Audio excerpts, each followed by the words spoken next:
I want to talk about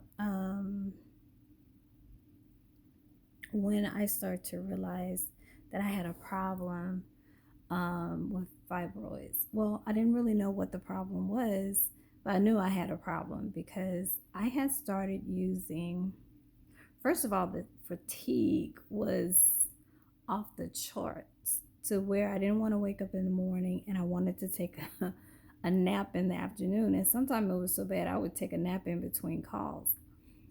But I had started using tampons, and I would also use a pad. I was soaking those up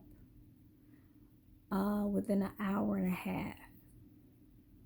And if I was moving around, it may have been a shorter amount of time than that. But that's when I knew something was wrong with me.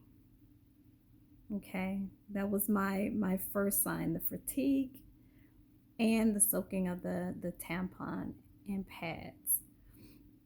Um, I went to the doctor and was diagnosed. Now, even though I knew something was wrong, I was never diagnosed until probably 2 years ago,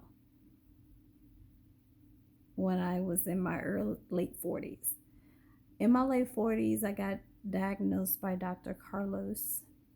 Joseph Carlos, here in Dallas, um, with fibroids. And at the time, he said it was two, and they were the size of a pill bottle,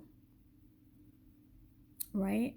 So he said, well, let's not do surgery right now. We will see, what happens, because typically when you turn 50, they start to shrink.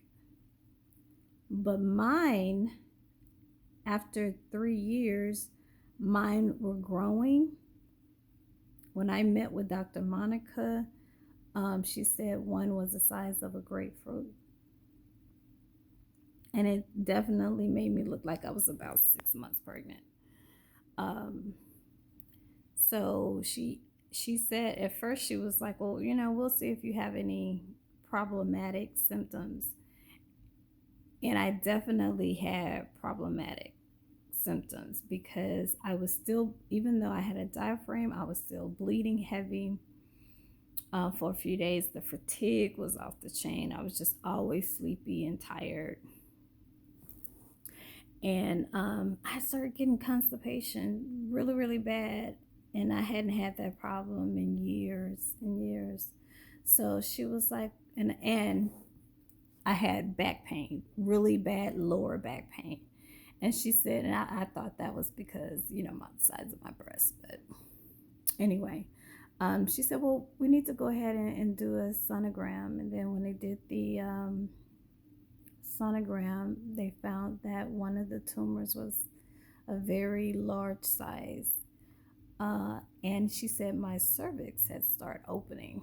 I'm not really 100% sure of what that meant, but she said, yeah, we need to take more drastic measures. So that's when she gave me some paperwork and told me to research what I wanted to do.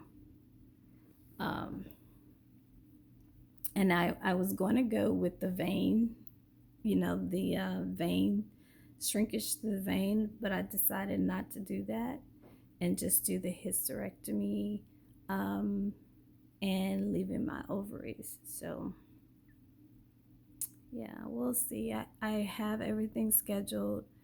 I'm just waiting on my first meeting with the doctor regarding the surgery, and then we'll go from there. But today, I think, is day 23. Don't quote me. I'm going to check that again, but I think today is 23 days before my surgery. Um, I've been getting a lot of rest. I've been doing a lot of meditation and just self love. Um, so I'm feeling pretty good, and we'll just see, where this goes. Follow my journey.